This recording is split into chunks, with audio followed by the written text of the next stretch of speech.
आज हम बात करेंगे पाइल्स फिशर फिस्टुला के बारे में।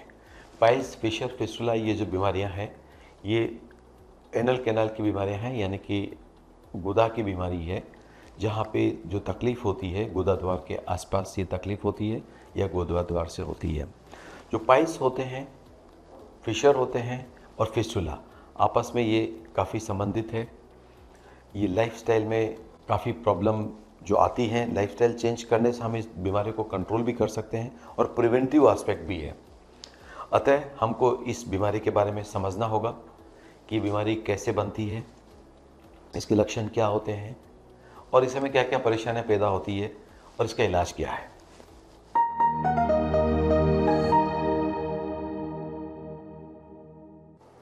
नमस्ते साथियों, मैं डॉक्टर कैलाश काबरा, एक सर्जिकल एक्सपर्ट, एंडोस्कोपिक, लैप्रोस्कोपिक एवं लेजर सर्जरी का जो केंद्र हमारा है, रोगियों के कल्याण के लिए लगातार काम करता है और लागत को देखते हुए हम उनको स्वास्थ्य सेवाएं प्रेषित करते हैं।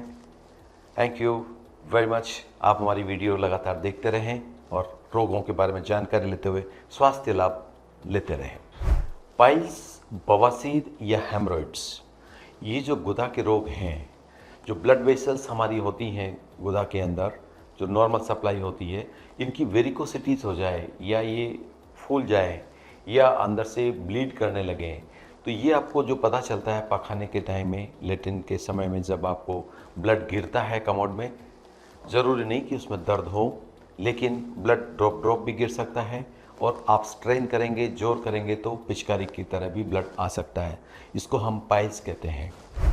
एक स्थिति होती है जहाँ कभी कभी ब्लड भी आता है और दर्द भी होता है और लगातार फ्रेश होने के बाद आपको काफ़ी समय तक दर्द रहता है जो असहनीय होता है। इसको हम फिशर कहते हैं, यानी कि जो एनल फोल्ड्स होते हैं उसमें दरार पड़ जाती है, कट लग जाते हैं। ऐसी स्थिति को हम फिशर बोलते हैं।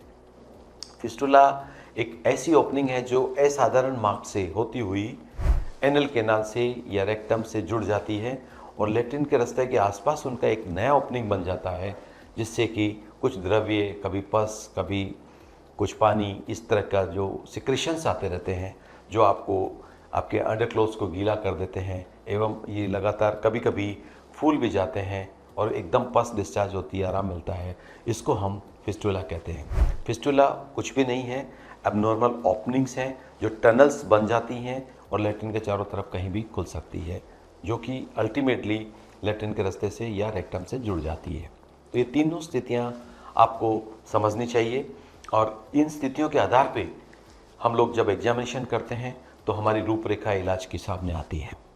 पाइल्स, फिशर, फिस्टुला में आप क्या करें जिससे कि ये ना हो या इसमें आराम मिल सके। तो आप अधिक फाइबर की डाइट लीजिए। अधिक फाइबर की डाइट लेने में आपको जो मल त्याग की जो क्रिया है उसमें आसानी रहेगी और आपको ज़्यादा जोर नहीं करना पड़ता है। तो एक तो आपको फाइबर डाइट लेनी है, ज़्यादा फाइबर डाइट लेनी है। एक का आपको पानी अधिक पीना है। दिन भर में 8 से 10 गिलास पानी आप पिएंगे तो मल उसमें सॉफ्ट रहेगा, स्टूल सॉफ्ट रहेगा और आसानी से मल त्याग कर पाएंगे। इसी तरह जो खाद्य पदार्थ ऐसे हैं बाहर के जो आते हैं तो उनमें फाइबर की मात्रा कम होती है और वो कॉन्स्टिपेशन करते हैं। तो कोई भी खाना, कोई भी जो आप खाना खाते हैं रोज़मर्रा में, उसमें जब कभी आपको कब्ज़ लगती है उसको आप अवॉइड करिए, उसको आप बंद करिए और खाने में फाइबर की मात्रा बढ़ाइए। आप वेजिटेबल्स की मात्रा बढ़ाइए, आप आटे को मोटा पिसवाइए। इस तरह की कुछ चीज़ें हैं जो आप घर में कर सकते हैं, वो आपको ज़रूर करनी चाहिए। लगातार कब्ज़ रहने से, पेट साफ नहीं होने से पाइल्स, फिशर के रोग होते हैं। इस पे आपको ध्यान देना होगा। कमोड पे आपको ज़्यादा नहीं बैठना है, ना ही न्यूज़पेपर पे ज़्यादा, ना मोबाइल पे वर्क करें, क्योंकि जब आप कमोड पे बैठते हैं तो आपकी ब्लड वेसल्स जो होती हैं वो नीचे की तरफ जो स्फिंक्टर कंट्रोल है वो कम हो जाता है और इस तरह से आपको पाइल्स या फिशर, इस तरह के रोग आपको डेवलप हो सकते हैं।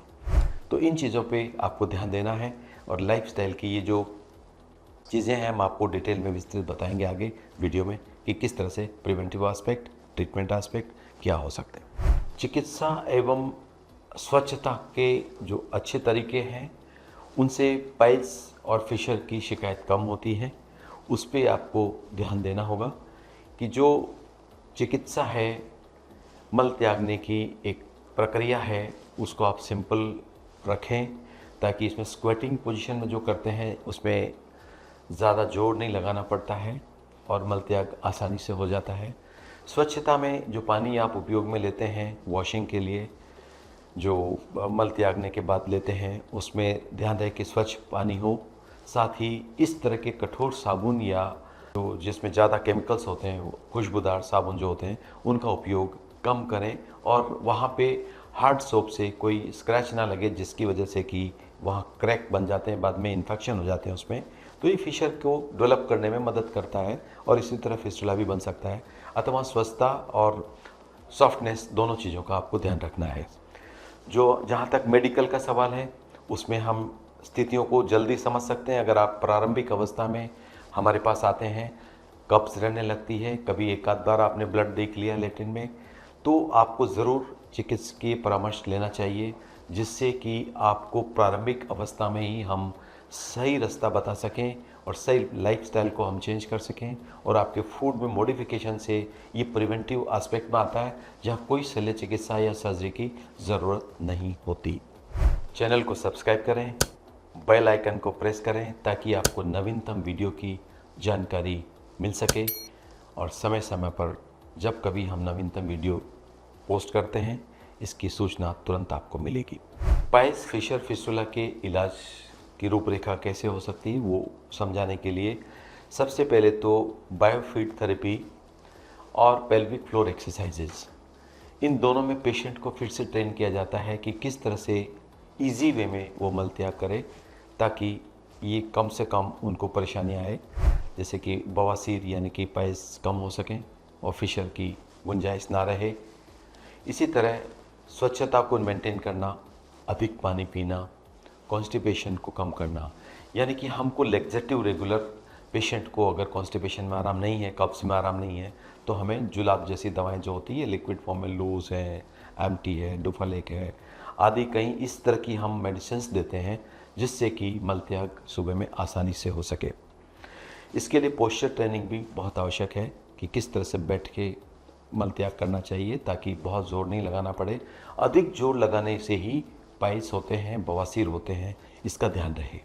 अब मिनिमल इन्वेजिव जो टेक्निक्स हैं पाइल्स फिशर को ट्रीटमेंट करने के लिए, उसमें आती है जैसे कि पाइल्स के लिए हम रबर बेंडिंग करते हैं, इंफ्रारेड थेरेपी दे सकते हैं या इंजेक्शन ट्रीटमेंट दे सकते हैं।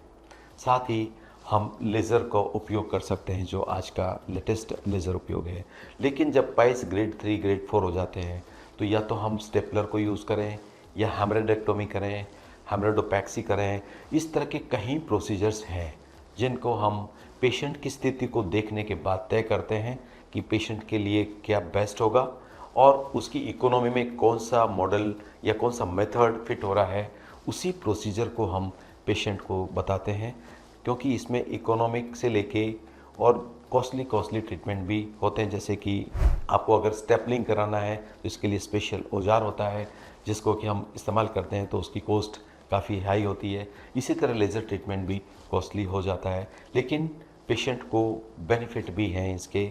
लेज़र ट्रीटमेंट कराने से पेशेंट को बहुत ज़्यादा हॉस्पिटल रुकना नहीं पड़ता है, सेम डे पेशेंट घर जा सकता है, बहुत बड़ी उसमें ड्रेसिंग नहीं होती है और बहुत ही आराम से दूसरे दिन पाइल्स का इलाज करके पेशेंट अपने ऑफिस में बैठ सकता है और तीसरे दिन तो बिल्कुल नॉर्मल एक्टिविटी उसकी चालू हो जाती है। ये लेज़र का एक लाभ है।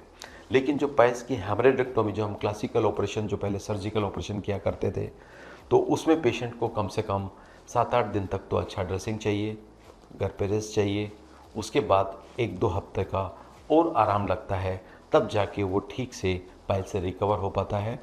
और इतने में जो उसको वर्क लॉस होता है वो बेनिफिट लेज़र सर्जरी में मिलता है या स्टेपलर सर्जरी में मिलता है, या जो हमने अन्य प्रोसीजर बताए, अगर प्रारंभिक अवस्था में पेशेंट आता है तो उसको ज़्यादा आराम करने की ज़रूरत नहीं है और डे केयर प्रोसीजर से इलाज करा के वो पेशेंट घर जा सकता है।